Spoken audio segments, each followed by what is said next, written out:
¿Qué tal, amigas y amigos? De vuelta al ruedo en Trinchera Libre, vamos a dialogar en esta oportunidad con el doctor Martín de Acevedo, experto en temas regionales, temas que son de interés de todos nosotros, especialmente en este programa, que es un programa descentralizado, que llega primordialmente a Arequipa, pero en general a todo el país. Martín, ¿cómo ven las propuestas de los candidatos presidenciales respecto al tema de las regiones? En el tema de las regiones, desafortunadamente en esta oportunidad, y habida cuenta que estamos ya a escasos casi 40 días del proceso electoral, los candidatos presidenciales, digamos, no han propuesto mucho. Más bien el Ejecutivo en estos días se está metiendo en obras y en temas de infraestructura, que es competencia de los gobiernos regionales, como el caso de Madre de Dios y de las mineras, estas medios informales, ¿no? Eso es parte pues de la campaña de Alan García para el 2016. Seguramente, pero esto por ejemplo es un tema que los gobiernos regionales no han debido tocar ya en su Consejo de Coordinación. Ahora, tú has dicho algo importante, no hay mucha propuesta de parte de los candidatos presidenciales en cuanto al tema regional, ¿no es cierto? Yo diría que no hay mucha propuesta en general, pero especialmente en el tema de las regiones, ¿se puede rescatar algo de alguno de los 11 candidatos? Sí, ¿por qué razón? Porque en el primer caso, muy bien, tú dices, Francisco, que no hay muchas propuestas. Asumo porque los gobiernos regionales están empezando recién también una nueva gestión en el cual van apenas con 60 días. Entonces, pero los problemas que se arrastran son seculares de mucho tiempo. Por ejemplo, un tema, Martín, entrando, digamos, en cosas precisas. Yo recuerdo que hace un par de años en su discurso del 28 de julio, García Pérez dijo que había por invertir cerca de 21.500 millones de soles, de los cuales 17.000 correspondía a los gobiernos regionales que no tenían capacidad técnica para invertir. ¿Eso continúa? ¿Qué es lo que ha pasado? Lo que ha pasado ahí es que ha habido una transferencia de competencias y funciones del gobierno nacional, del gobierno central, como comúnmente decíamos antes, en 14 sectores y en 21 materias. Esta no se ha logrado concretar por dos motivos: porque se ha transferido solamente las competencias, pero no se ha transferido los recursos, y tampoco ha venido la etapa de la implementación de esa capacidad y de esa competencia nueva que tienen los gobiernos regionales en 14 sectores y 21 materias, como por ejemplo salud básica o educación básica y también primaria. ¿Qué pasa? No ha habido el fortalecimiento de las capacidades que los gobiernos regionales tienen y las limitaciones con que estos cuentan, habida cuenta que, por ejemplo, valga la redundancia, en materia de educación los gobiernos regionales no habían intervenido. Entonces asumieron de buenas a primeras, como venía la competencia y no venían los recursos ni la capacitación, que lo que estaba queriendo hacer el gobierno nacional. Pero García lo que dijo es que había 17.000 millones que no los habían sabido invertir, que tenían la plata ahí sentada. A propósito de esa transferencia, como te explico. O sea, no invirtieron porque no les transfirieron. No, sí le transfirieron la competencia, pero la transferencia de los recursos no llegaron, y García, en uso de una especie de demagogia, de algo que no ha concretado, valgan verdades, y que su Consejo de Descentralización y la Secretaría de Descentralización le ha debido decir que en efecto esa transferencia se quedó a medio camino porque no faltó el fortalecimiento de capacidades para los gobiernos regionales, y sobre todo en estos dos temas, en salud y en educación. Entonces vienen problemas como por ejemplo el dengue en Loreto, no sabe manejar el gobierno regional, no había declaratoria de emergencia, y la maldita enfermedad ya tenía 60 días de incubamiento, y una cuestión de sentido común le hacía decir, por ejemplo, equívocamente al presidente del gobierno regional de Loreto, Iván Vázquez, que no tiene base legal para declarar en emergencia, cuando es una cuestión de sentido común y de recursos que en ese momento no llegaba. Y el dengue ya... O sea, en realidad cuando García habla de los 17.000 millones, habla de dinero que no se había hecho llegar a las regiones. Están ahí, no han sido transferidos. Te lo digo con toda la seguridad del caso.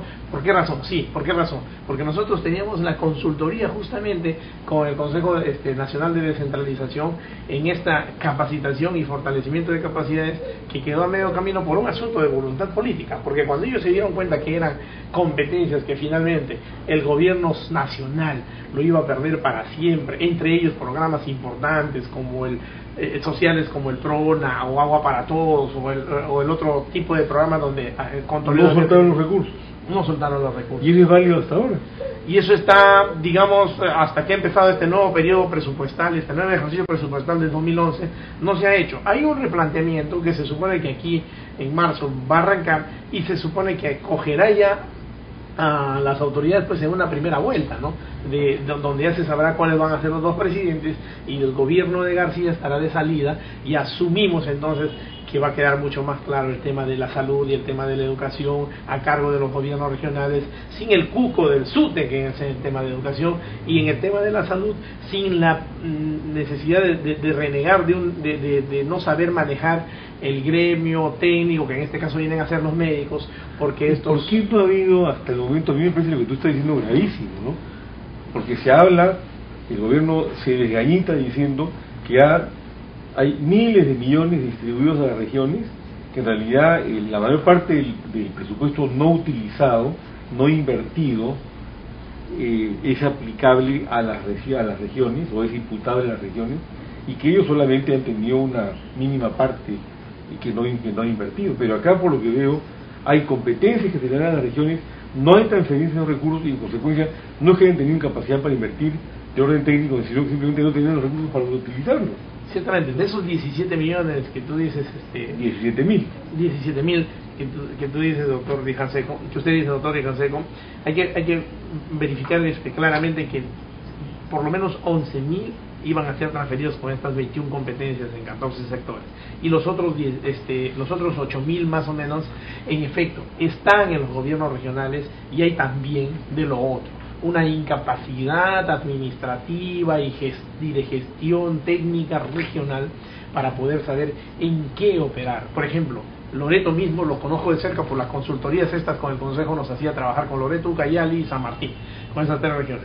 Una incapacidad del gasto absolutamente, totalmente absurda, Francisco, porque así hay que dar, por ejemplo, en temas de obras de infraestructura, 784 millones de soles sin ejecutar, porque a falta de proyectos, y esa falta de proyectos, a falta de técnicos capaces en las regiones de saber que en infraestructura, por ejemplo, Loreto necesita un tren de salida de su mercadería hacia la zona de la costa y de la urgente, desde hace muchos años, ¿no? Urgente, y con esa cantidad de dinero que sobra en buena hora.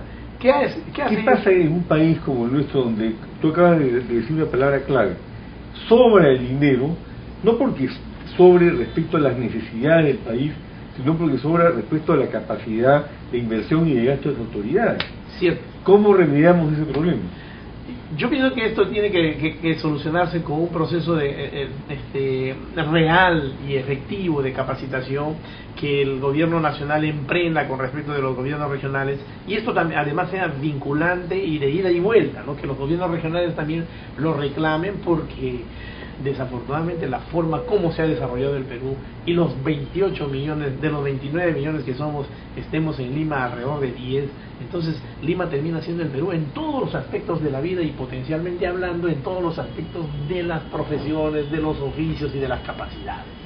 Eso tiene que revertirse en un proceso de concientización de que los gobiernos regionales... ¿Cuántos años puede tomar ese proceso? 2 periodos de 4 años, porque hablemos de periodos regionales de 4 años. 8 años. ¿Por qué razón? En 8 años, ¿cuánto dinero se va a ir quedando en el camino? ¿Cuántos problemas no se van a resolver? Desafortunadamente. ¿En qué forma se va a acentuar la pobreza, la marginación en el Perú, como consecuencia de la ineptitud de nuestras autoridades para poder manejar los fondos fiscales, que ahora son enormes? Desafortunadamente muchísimo, alrededor de 800 millones, porque el canon sigue siendo un ingreso espectacular para los gobiernos regionales, inaudito para los gobiernos locales, de modo tal que eso va a seguirse quedando en el camino mientras el fortalecimiento de capacidades en estos 4 años se haga y se concrete, y luego tengamos profesionales, por ejemplo, abogados en todas las regiones con capacidad para poder discernir. ¿Y qué se ha hecho para avanzar en la solución de este gravísimo problema? Para ponerlo de otra forma, ya un poquito dejando atrás este bueno que ya se va, ¿hay alguna propuesta concreta de alguno de los 11 candidatos presidenciales para resolver este problema?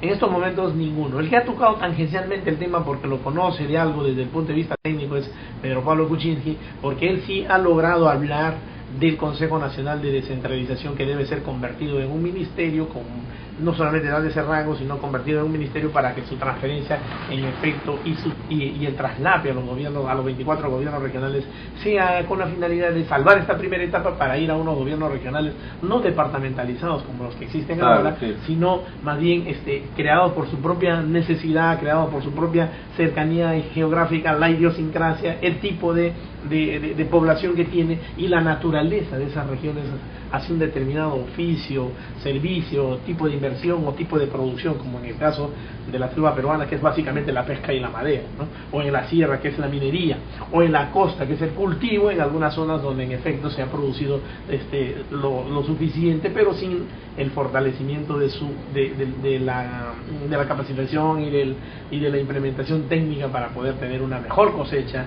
de mejores productos y ser más competitivo.